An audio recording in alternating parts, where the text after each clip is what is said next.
But his delight is in the law of the Lord, and in his law doth he meditate day and night. Let me tell you about my great God. Hey guys, Pastor Tim here. Hope you guys are doing great, ready to get your day started off in God's Word. We are on 1 Samuel chapter 23, and we are finally at a point, if you guys have been keeping up, last couple chapters, where David finally turns to God first. All right, more problems are coming up. Saul's chasing after him. And for the first time in several chapters, David actually turns to God and asks for his advice. Just kind of give you an overview of the chapter. It starts off with David and his men as they're on the run. They hear about the Philistines are attacking the city of Keilah. All right, and David inquires of the Lord, hey, should I go down there and fight against the Philistines? Will you deliver the Philistines into my hands?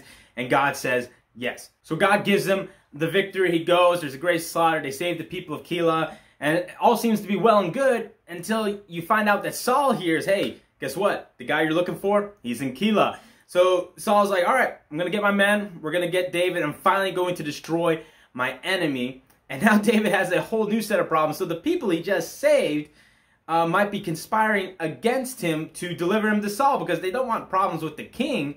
And so David actually, he knows something's amiss. He knows that Saul is out to get him. So once again, he goes to God first. He prays. He asks God, all right, will the people of Keilah deliver me into Saul's hands? And God says yes. And this isn't my main thing, but it's just amazing how fickle man can be. And I'm sure many of us have experienced this personally in our own lives, where you could do something great, something good for someone else, and in the very next moment they can turn against you. Here David is, he saves the city of Keilah from the Philistines, and now the next thing he knows is he has to pray and ask God, are these people going to live that I just saved?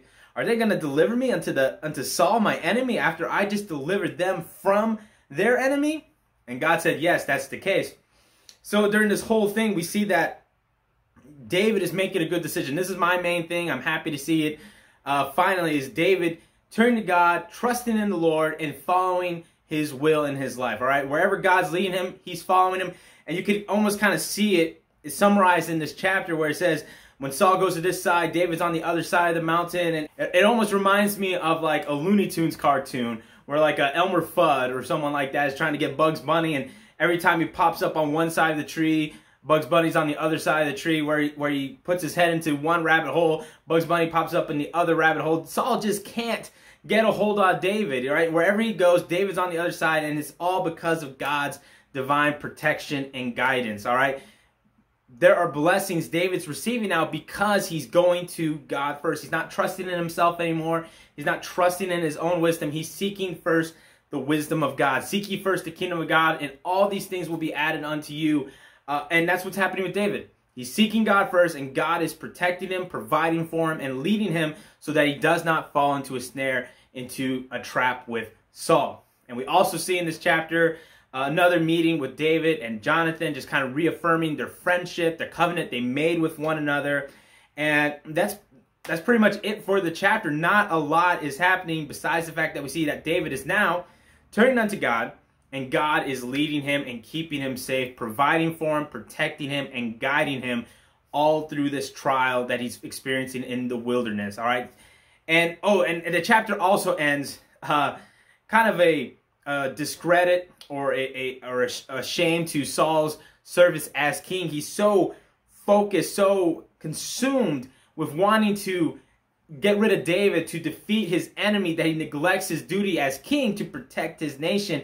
In the midst, when it seems like he's about to capture David, a messenger has to come by and say, hey, Saul, we got to go, because during this whole time when you're running around trying to capture this guy, the Philistines have invaded the land. We need to protect Israel. Saul almost made a grave mistake. It almost cost him greatly, and the nation of Israel greatly, because he's so consumed on his own selfish pursuits and endeavors. Now, that could be a separate main point that might stick out to you, but I'm going to stick with mine, which is David finally turning to God first and seeking his wisdom above his own. Hope you guys have a great day. Tell somebody what you got out of God's word. Stay safe, stay healthy. God bless.